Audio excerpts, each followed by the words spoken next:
It's hard to write that essay, it really is, because it's a page or a page and a half, and you know the three most common topics, or at least the three topics that are really important to high school students, or perhaps that have impacted their lives in the most profound way, would be death of a loved one or friend, moving, or divorce. And those are pretty heavy-duty topics. And there have been outstanding authors over the years who have tried to approach those topics and have had a difficult time in a 500-page book. And now we're asking a 17-year-old to reflect on that in 750 words or less. So it's a great challenge, so be careful. I think that if you don't feel that you can trust the admissions officer to safeguard your secrets or to see you in a vulnerable light, you're going to miss an opportunity for the admissions officer to get to know you as well as he or she possibly could. One of the biggest mistakes that students make on their application essays is to sort of make an embellished resume. So we've already seen your resume, we've already seen what you've done, what you're interested in.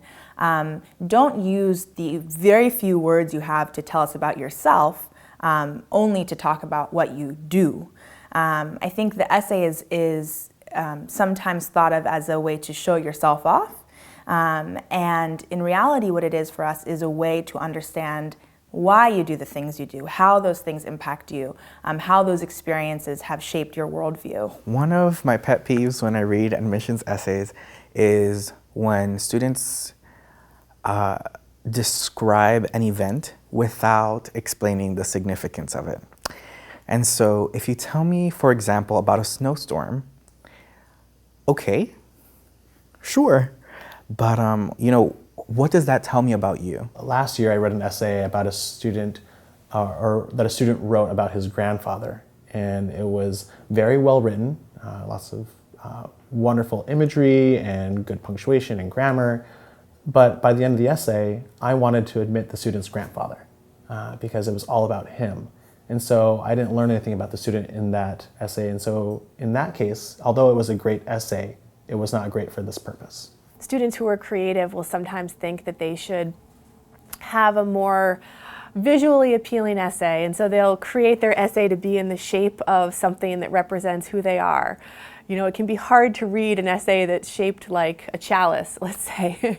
I've also seen students take the approach of a letter to a roommate, or their presidential acceptance speech that they're going to give down the road, thanking Georgetown for the opportunity. And I think sometimes the ploy can take over the essay, and you can't get past sort of the tool that they've used, and you don't actually get to the student. So I think it's better to write a simple, heartfelt essay than to try to put too much time into crafting something that you think will stand out or catch our attention. I kind of understand where students are coming from when they say, let me mention all of these different things, but I try to encourage students to sort of hone in, maybe on one experience, on one extracurricular, and use that as a lens through which we can get to see the way that you think, the way that your world operates, and also who you might be on our campus.